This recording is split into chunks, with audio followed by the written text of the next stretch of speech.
12 de agosto de 1912 estaba en la iglesia para dar gracias por la misa cuando de repente sentí mi corazón herido por un dardo de fuego vivo y ardiente que pensé que me mataría. Me faltan las palabras adecuadas para hacerle entender la intensidad de esa llama. Me siento bastante impotente para poder expresarlo. Créame, el alma víctima de esta consolación quedó muda. Parecía que una fuerza invisible la sumergía completamente en ese fuego. Dios mío, qué fuego. En un segundo mi alma había sido separada del cuerpo y caminaba con Jesús.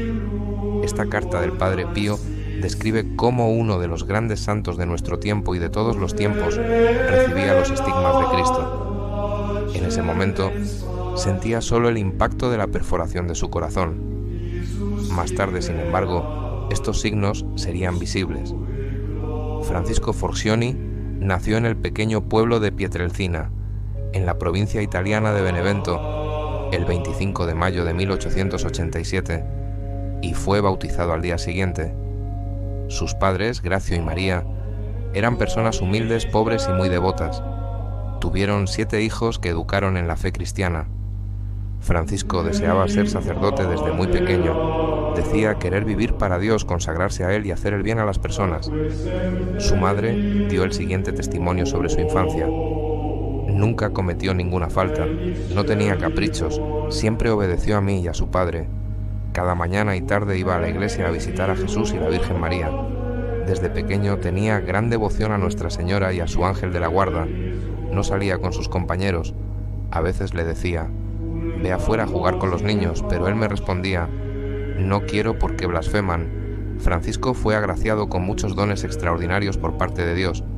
Desde los 5 años tuvo visiones sobrenaturales y pensaba que eso era normal, creyendo que todos las tenían. Vio apariciones del ángel de la guarda, de María, de Jesús y también de demonios. El tormento de las apariciones demoníacas siempre lo consolaban las apariciones celestiales. Dios lo condujo por un camino extraordinario. A los 15 años, poco antes de entrar en el convento de los capuchinos, tuvo la visión de un hombre esplendoroso que lo invitaba a luchar contra lo que él llamaba el gigante, tan alto que su frente tocaba las nubes. El gigante era el demonio. El joven Francisco unió sus fuerzas a las del hombre esplendoroso y luchó contra el gigante. Luego, el hombre le dijo que esa batalla ocurriría durante toda su vida, pero que debía luchar sin miedo porque siempre sería vencedor. A los 16 años, Francisco pudo realizar su sueño, consagrarse completamente a Dios. En 1903 entró en la Orden de los Capuchinos, convirtiéndose en hijo espiritual de San Francisco de Asís. Eligió el nombre religioso de Pío. Su salud, sin embargo, era débil. Varias veces fue enviado a la casa de sus padres para recuperarse de enfermedades. Cuando mejoraba, regresaba al convento. En 1907 hizo los votos solemnes convirtiéndose en un fraile capuchino. En 1910 fue ordenado sacerdote en la Catedral de Benevento. Su misa duraba unas 4 horas y muchos decían que tenían la impresión de asistir a una pasión de Cristo.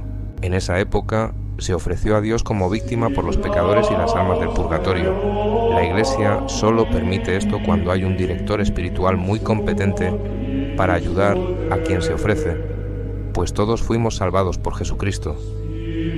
Tras pasar por varios conventos, llegó en 1916 a la pequeña comunidad capuchina de San Giovanni Rotondo, en una ciudad italiana de la región del Gargano, donde permaneció por el resto de su vida.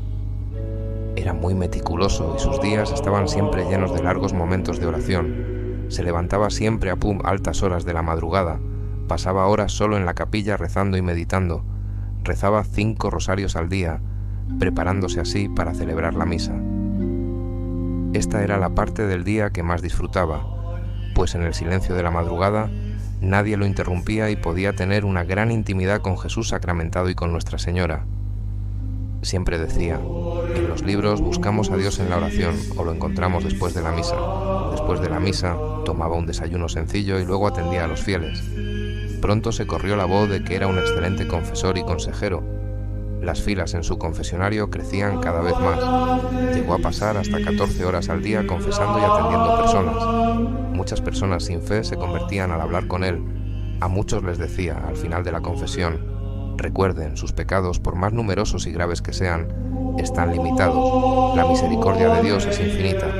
En 1918, la Primera Guerra Mundial y la gripe española mataron casi todos los frailes del convento. Solo quedaron 3, entre ellos el Padre Pío.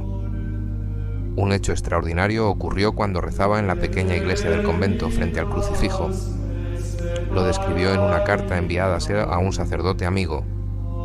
Fue en la mañana del 20 de septiembre, justo después de la celebración de la Santa Misa, cuando fue sorprendido por un descanso del espíritu. Parecía un dulce sueño. Todos mis sentidos, además de las facultades del alma, se encontraron en una quietud indescriptible. Todo sucedió en un instante. Vi ante mí una figura misteriosa que tenía las manos, los pies y el pecho emanando sangre. La visión me asustó. Lo que sentí en ese instante no sabría decirlo. Sentí como si me desmayara y muriera si Dios no hubiera intervenido para sostener mi corazón, que parecía saltar de mi pecho. Creo que habría muerto. Si te gusta este video, dale a me gusta, comenta y comparte. Síguenos para más contenido católico edificante.